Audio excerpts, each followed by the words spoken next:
Today is football night because আজকে wafer Nations লিগের semifinal শুরু হতে চলেছে রাত 1টা বাজে এবং ম্যাচটিও হবে হচ্ছে আপনার স্পেন ভার্সেস ফ্রান্স।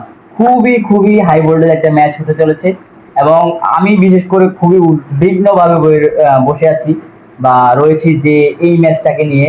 কারণ হচ্ছে ইউরোপের দুইটি পরাশক্তি ফ্রান্স এবং স্পেন মুখোমুখি হতে চলেছে এবং এই ম্যাচে যে পারফরমেন্স বলতে পারেন সেখানে আপনার বিশেষ করে সবচেয়ে বেশি পারফরমেন্স আমি দেখছি হচ্ছে লামিন ইয়ামাল, তারপর হচ্ছে নিকো উইলিয়ামস। লামিন ইয়ামাল এবং নিকো উইলিয়ামস গত 2024 সালে ইউরো কাপের ভিতরে যেই পারফরমেন্সটা দেখিয়েছে এই দুইজন, তো আপনি তাদেরকে নিয়ে আর কোনো কিছুই বলতে পারেন না, কোনো প্রশ্ন তুলতে পারেন। বিশেষ করে লামিন ইয়ামালের আপনি কোনো প্রশ্নই তুলতে পারেন না। সে ইতিমধ্যে ফ্রান্সের সাথে তার অ্যাট্রিবিউট দেখিয়ে দিয়েছে, তার যেই পেসটা রয়েছে সেটা ফ্রান্সের সাথে দেখিয়ে দিয়েছে। তো লামিন ইয়ামালকে নিয়ে আপনি আর কোনো প্রশ্ন তুলতে পারেন না। আর আরেকটা বিষয় রয়েছে, আমরা এখানে হয়তো ডিজায়ার ডুও তো দেখতে পারি আমরা ম্যাচের ভিতরে, এবং এমবাপ্পে তো থাকবেই স্বাভাবিক। তো এমবাপ্পে এই ম্যাচে কেমন খেলবে বা কি করতে পারে, দেখেন আপনার হচ্ছে যে বর্তমান ফুটবলটা কিন্তু একটা ট্যাকটিক্স এর উপর বা কোচের উপর ডিপেন্ডেন্ট সবচেয়ে বেশি।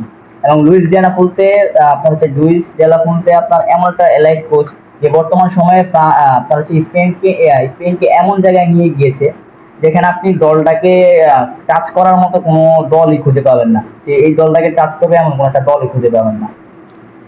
তো দলটা খুবই ভালো একটা সময় পার করছে এবং ভালো একটা দিক তারা যাচ্ছে। আশা করি 2026 বিশ্বকাপে তারা কোনো ভালো একটা কিছু চমক দেখাবে ফুটবল বিশ্বকে। আর আরেকটা বিষয় রয়েছে যে লুইস দে লা ফুন্তে কিন্তু বর্তমান সময়ে অনেক কম্বিনেশন, অনেক কিছু মিলিয়ে আপনার ফুটবলটাকে গুছিয়ে নিয়েছে স্পেনকে। অর্থাৎ আপনার শর্ট পাস, লং পাস, তারপর হচ্ছে সেট পিচ, সব জায়গায় আপনার হচ্ছে দলটা খুবই ভালো। এবং প্রেসিং বললে আপনার প্রেসের মতো প্লেয়ার তাদের দলে খুবই খুবই ভালো পরিমাণ আছে। বিশেষ করে গাভি, পেড্রি এবং রদ্রি, এই তিনটা প্লেয়ার খুবই ইজিলি, যদি আপনার তিনজনকে একসাথে মাঠে দেখা যাবে না, কিন্তু আপনার হচ্ছে যে এরা প্রেসিং এর জন্য খুবই সেরা।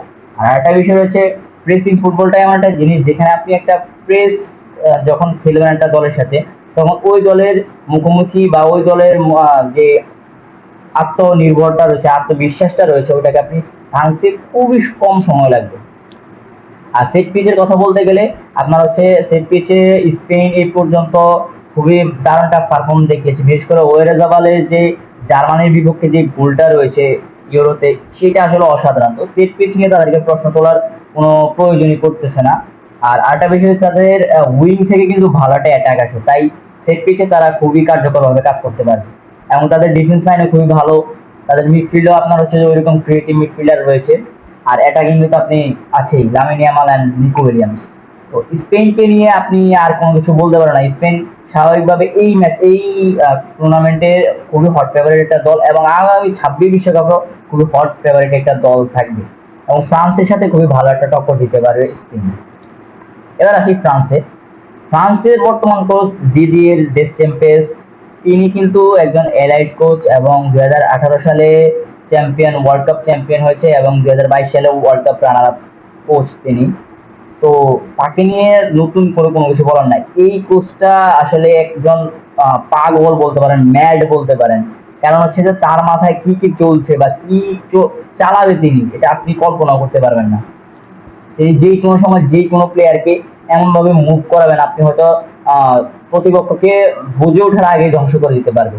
তো ফ্রান্সও খুবই বিধ্বংসী একটা দল, তারা যে কোনো সময় যে কোনো রূপে পরিবর্তন করতে পারে, যদি স্পেন এখানে নিজেকে কন্ট্রোল করে নিতে পারবে। কারণ শিল্পের যে নৈপুণ্য, ফুটবলের যে নৈপুণ্য বর্তমান সময় স্পেনে ধরে রেখেছে। তো আশা করা যায় এই ম্যাচে হয়তো স্পেন জিততে পারে এবং ফ্রান্সও জিততে পারে। আমি এখানে 50-50 রাখবো, কারণ হচ্ছে যে স্পেন ভালো খেললে এখানে যে ফ্রান্স হেরে যাবে বা ফ্রান্স খুবই সহজেই করবে, এই জিনিসটা এমনও না। তো ম্যাচটাই 50-50 রাখেন, কে জিতে এটা ম্যাচ হলেই দেখতে পারবেন।